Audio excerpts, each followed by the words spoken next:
Hello friends, welcome to brain amplifier. और इस video में हम बात करने वाले हैं इंडियन कॉन्स्टिट्यूशन के आर्टिकल 2 की।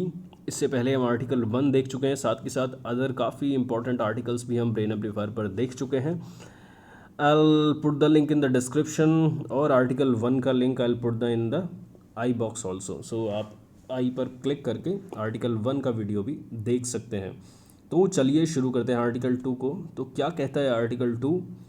It empowers the Parliament to admit into the Union of India or establish new states on terms and condition as it thinks fit। तो चलिए हम इसको समझते हैं। इसमें तीन चीज़ों की बात की गई है। पहला है admit into the union of India. देखिए, एडमिशन का मतलब क्या है कि अगर जैसे आप किसी बच्चे का स्कूल में एडमिशन कराते हैं तो वो बच्चा पहले से एग्जिस्ट कर रहा था, आपने केवल उसको एक नई एंटिटी के साथ क्लब कर दिया, यानी कि आपने उसको एक नए ऑर्गेनाइजेशन में जोड़ दिया, लेकिन वो बच्चा पहले से एग्जिस्ट कर रहा था। वहीं एस्टेब्लिशमेंट का मतलब क्या है कि मान लीजिए आपने कोई नई कंपनी एस्टेब्लिश की, तो वो कंपनी पहले से एग्जिस्ट नहीं कर रही थी, आपने उसको फ्रॉम स्क्रैच स्टार्ट किया और उसको आपने एस्टेब्लिश किया। Terms and condition as it thinks fit, that is very important. देखिए, इसका मतलब क्या है।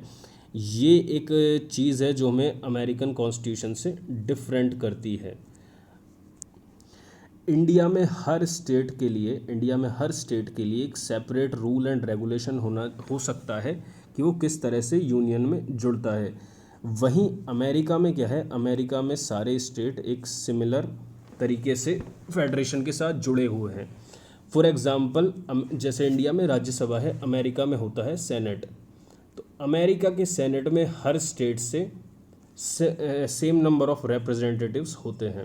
जैसे इंडिया में राज्यसभा के लिए हर स्टेट से अलग अलग नंबर ऑफ रिप्रेजेंटेटिव होते हैं, राज्यसभा के मेंबर होते हैं।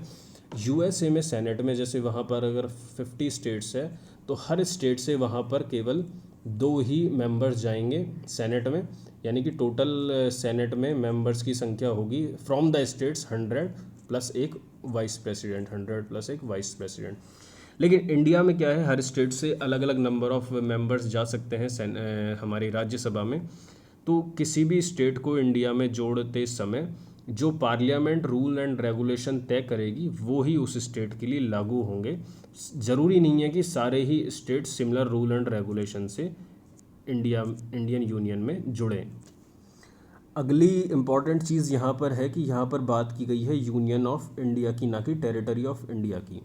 देखिए, आर्टिकल 1 में भी हमने समझा था कि टेरिटरी ऑफ इंडिया और यूनियन ऑफ इंडिया में अंतर है। टेरिटरी ऑफ इंडिया में आते हैं इंडिया के सारे स्टेट्स प्लस यूनियन टेरिटरीज़, या फिर प्लस अदर कोई भी अगर टेरिटरी है वो भी टेरिटरी ऑफ इंडिया में आएगी। जबकि अगर हम यूनियन ऑफ इंडिया की बात करते हैं तो उसमें आते हैं केवल स्टेट्स। ठीक है, तो आर्टिकल 2 बात करता है admission into the union of India only. लेकिन फिर भी अगर हम बात करें कि इंडिया में जितनी भी बार किसी टेरिटरी को एज ए ये यूनियन टेरिटरी जोड़ा गया है या फिर यूनियन टेरिटरी को स्टेट में कन्वर्ट किया गया है, कभी भी आर्टिकल 2 का यूज़ नहीं हुआ। हमेशा एक कॉन्स्टिट्यूशन अमेंडमेंट लाया गया और आर्टिकल 368 के अंदर एक कॉन्स्टिट्यूशन अमेंडमेंट लाके ये सब किया गया, चाहे वो दादरा नगर हवेली हो या फिर गोवा हो या फिर दमन दीव हो। हर बार एक कॉन्स्टिट्यूशनल अमेंडमेंट किया गया और आर्टिकल 368 के अंडर कॉन्स्टिट्यूशनल अमेंडमेंट करके उन टेरिटरीज़ को इंडिया में जोड़ा गया। देखिए, इससे पहले कि हम आगे बढ़े, मैं चाहूँगा कि आप एक सवाल अटेम्प्ट करें कमेंट बॉक्स में, और उस सवाल का जवाब आपको इस वीडियो के एंड तक मिल जाएगा। तो सवाल ये है कि which countries share their borders with Sikkim. ऐसे कौन कौन से देश हैं जो सिक्किम के साथ अपनी बॉर्डर शेयर करते हैं। तो एक बार आप इसको अटेम्प्ट ज़रूर कीजिए, आपको पता लगेगा कि आपका जवाब सही था या गलत था। इस वीडियो के एंड तक आपको पता लग जाएगा। तो देखिए, अब हम तीनों चीज़ों को समझते हैं कि करके एडमिशन ऑफ न्यू स्टेट का मतलब क्या है। देखिए देखिए अगर कोई एग्जिस्टिंग ऑर्गेनाइज्ड पॉलिटिकल कम्युनिटी है, यानी कि ऑर्गेनाइज तरीके में वहाँ पर शासन चल रहा है, पॉलिटिकल सारी चीज़ें हैं, वहाँ सब कुछ है, लेकिन वो एक फॉरेन टेरिटरी है और उसको हम इंडिया में शामिल करना चाहते हैं, तो वो हम आर्टिकल 2 के अंडर कर सकते हैं। लेकिन यहाँ पर ध्यान ये रखना है कि इंडिया बहुत सारे इंटरनेशनल लॉज से जुड़ा हुआ है, बहुत सारे इंटरनेशनल यूनियंस जैसे यूएन से जुड़ा हुआ है। तो अगर इंडिया कभी भी कोई फॉरेन टेरिटरी को एक्वायर भी करेगा तो वहाँ पर उसे सारे इंटरनेशनल लॉज को भी फॉलो करना होगा।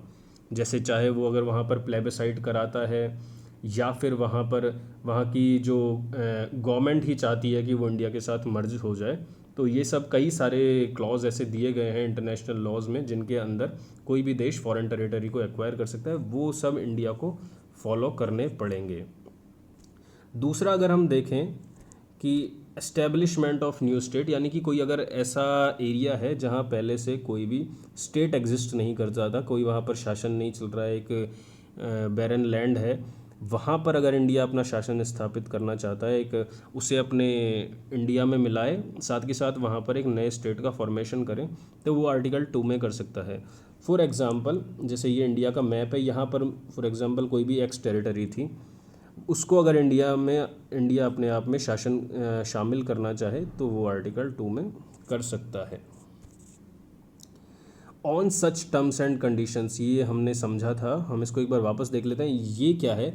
ये एक तो पार्लियामेंट को बहुत ही ज़्यादा शक्तियाँ दे देता है, और जब मैं पार्लियामेंट कहता हूँ तो केवल यहाँ पर सेंट्रल पार्लियामेंट है, कोई विधानसभा विधान परिषद के पास ये शक्तियाँ नहीं हैं, केवल पार्लियामेंट के पास ये शक्तियाँ हैं। और कॉन्स्टिट्यूशनल मेकर्स ने ये भी अज्यूम किया कि एमपीज़ जो हैं हमारे, वो कभी भी इन शक्तियों का दुरुपयोग नहीं करेंगे, क्योंकि यहाँ पर इनको बहुत ही अधिक शक्तियाँ दी गई है कि वो कुछ भी टर्म्स एंड कंडीशन बना सकते हैं किसी स्टेट को यहाँ पर जोड़ने के लिए। हाँ, लेकिन ये टर्म्स एंड कंडीशंस जो है, ये जो हमारे कॉन्स्टिट्यूशन का बेसिक स्ट्रक्चर है, इसको ब्रीच नहीं करे, इसके साथ कॉन्ट्राडिक्टरी नहीं हो। संविधान में जो बेसिक सिद्धांत दिए गए हैं उनकी पालना होनी चाहिए इन टर्म्स एंड कंडीशंस में। तो देखिए, हम कुछ एग्जाम्पल्स देख लेते हैं जब इस आर्टिकल का यूज़ किया गया था कुछ हद तक, और समझेंगे हम एक बार। तो पहले हम सिक्किम का देख लेते हैं कि सिक्किम को किस तरह से भारत में विलय किया गया। हम यहाँ पर बड़ा ही ब्रीफ में देखेंगे। अगर आप चाहेंगे कि बड़ा ही डिटेल में हम इसको समझें तो आप कमेंट बॉक्स में बताइए मुझे, I will make a separate video for it. तो हम ब्रीफ में समझ लेते हैं सिक्किम में क्या क्या हुआ। देखिए, 1947 में सिक्किम में एक पॉपुलर वोट हुआ। 47 में एक पॉपुलर वोट हुआ, लेकिन वहाँ पर लोगों ने रिजेक्ट कर दिया कि हम इंडिया में ज्वाइन करना नहीं चाहते। उसके बाद क्या हुआ कि चाइना की बहुत ही एक्सपेंडिंग पॉलिसीज़ थी, साथ के साथ वहाँ पर कम्युनिज़्म फैल रहा था और वो अदर स्टेट्स में भी इसको बढ़ाना चाह रहा था। तो इस चीज़ का डर था। उसके जितने भी पड़ोसी देश थे, चाहे वो नेपाल हो, सिक्किम उस वक्त एक सेपरेट कंट्री था, तो नेपाल हो, सिक्किम हो या भूटान हो, सभी उस चीज़ से डरे हुए थे। तो वहाँ पर इंडिया आ गया है। इंडिया ने कहा कि देखिए, हम आपकी मदद करेंगे, अगर चाइना आप पे हमला करता है तो हम आपकी मदद करेंगे। तो 1950 में पंडित नेहरू ने नेपाल, सिक्किम और भूटान के साथ डिफेंस ट्रीटीज़ की। इन डिफेंस ट्रीटीज़ में क्या हुआ कि इंडियन जो मिलिट्री फोर्सेस थी वो सिक्किम के अंदर चली गई, और उसकी बॉर्डर को प्रोटेक्ट करने की जिम्मेदारी इंडियन फोर्सेस को भी दी गई। उसके बाद क्या हुआ कि 1974 में एक सिक्किम असेंबली में एक एक्ट पास हुआ, गवर्नमेंट ऑफ सिक्किम एक्ट, और 74 में ही इंडियन गवर्नमेंट ने एक 35th अमेंडमेंट एक्ट 1974 में पास किया। इस एक्ट के द्वारा इंडिया ने अपने कॉन्स्टिट्यूशन में एक आर्टिकल 2A, साथ के साथ 10th शेड्यूल, ये दोनों चीज़ें इंसर्ट की। तो देखिए, इसमें क्या था, इसमें एक तो सिक्किम को एसोसिएट स्टेट का टैग दे दिया गया कि Sikkim will be an associate state. इसका मतलब क्या होगा कि कुछ शक्तियाँ गवर्नमेंट ऑफ इंडिया के पास रहेगी, कुछ शक्तियाँ गवर्नमेंट ऑफ सिक्किम के पास रहेगी। क्या क्या वो शक्तियाँ होंगी, देखिए।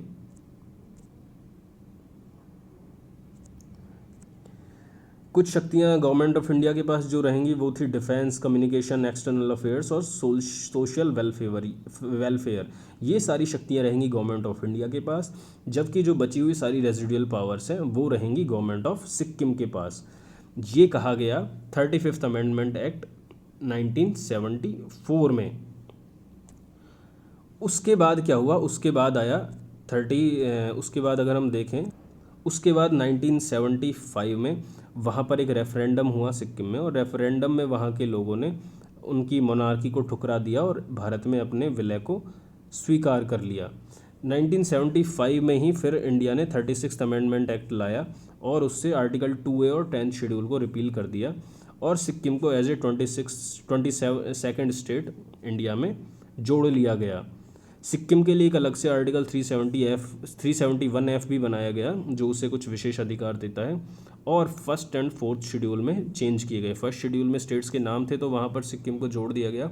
और फोर्थ शेड्यूल ये बताता है कि सिक्किम से राज्यसभा में कितनी सीटें होंगी, इसमें भी चेंजेस किए गए।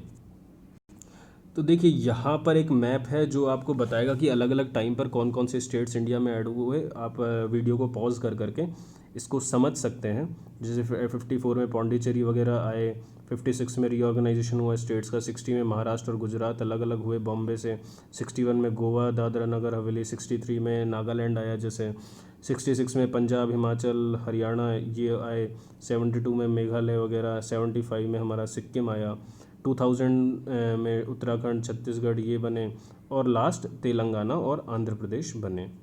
तो आप वीडियो को पॉज करके इस मैप को एक बार समझ सकते हैं। फ़िलहाल के लिए अगर आप सिक्किम की लोकेशन देखें तो सिक्किम यहाँ पर एग्जिस्ट करता है इंडिया के मैप में।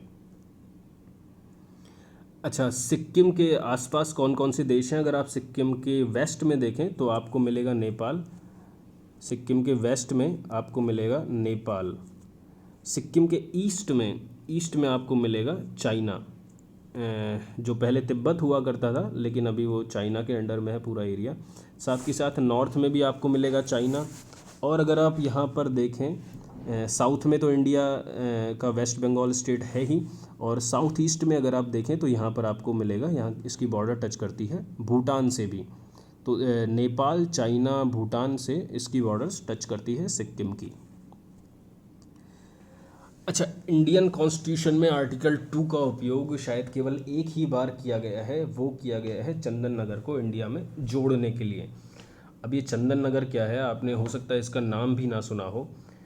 देखिए चंदन नगर एक फ्रेंच कॉलोनी थी इंडिया में, जो कि देखिए हम इसका लोकेशन एक बार आपको बता देता हूँ मैं आपको। फ्रेंच कॉलोनीज़ जो थी इंडिया में थी, चंदन नगर थी, यनम थी, पौंडीचेरी, कराईकाल, माहे, ये सारी इंडिया में फ्रेंच कॉलोनीज़ थी। तो चंदन नगर की लोकेशन जो है वो फिर अभी के लिए वेस्ट, जो प्रेजेंट डे वेस्ट बंगाल है उसमें है। तो चंदन नगर का हम एक बार हल्का सा इतिहास देख लेते हैं, बड़ा ही ब्रीफ में। अगर आप डिटेल में चाहेंगे तो वो भी मैं आपको बता दूंगा। 1673 में फ्रेंच ने चंदन नगर में कॉलोनी इस्टेब्लिश की, ठीक है। उसके बाद भी कई बार, जैसे मुग़लों ने वहाँ मुग़लों से उन्होंने शुरू में ली थी, उसके बाद कई बार अंग्रेज़ों ने उस पर अधिकार कर लिया, उसके बाद वापस फ्रेंच ने ले लिया, ये कई बार चलता रहा। और लास्ट में 1948 में भारत के आज़ाद होने के बाद फ्रेंच गवर्नमेंट ने ये कह दिया कि देखिए जितनी भी फ्रेंच कॉलोनीज़ है उनके लोग जो चाहेंगे वो होगा। अगर वो चाहें तो इंडिया में रहें, वो चाहें तो फ्रेंच के अंडर में रहें, उनकी मर्ज़ी से होगा जो होगा। तो 49 में वहाँ पर एक प्लेबिसाइट हुआ। प्लेबिसाइट का मतलब होता है कि आप एक वोटिंग करा रहे हैं लोगों के बीच में। तो वो जो वोट हुआ उसमें 97% लोगों ने इंडिया के फेवर में वोट किया कि भैया हम इंडिया में मिलना चाहते हैं। तो ठीक है, जब ये वोट हुआ तो फ्रेंच गवर्नमेंट को भी ये मानना पड़ा। उसके बाद इंडियन गवर्नमेंट और फ्रेंच गवर्नमेंट के बीच ट्रीटी हुई और 1950 में उसका एडमिनिस्ट्रेशन गवर्नमेंट ऑफ इंडिया को दे दिया गया। De facto administration government of India को दे दिया गया। डिफैक्टो का मतलब हुआ कि एज ऑफ नाउ आप गवर्नमेंट ऑफ इंडिया उसको कंट्रोल करेगा, लीगली अभी वो शिफ्ट नहीं हुआ है। लेकिन उसके बाद 52 में सिटी को ट्रांसफ़र कर दिया गया डिजूरे टू इंडिया। डिजूरे का मतलब हुआ कि लीगली इंडिया को वो दे दिया गया वो एरिया।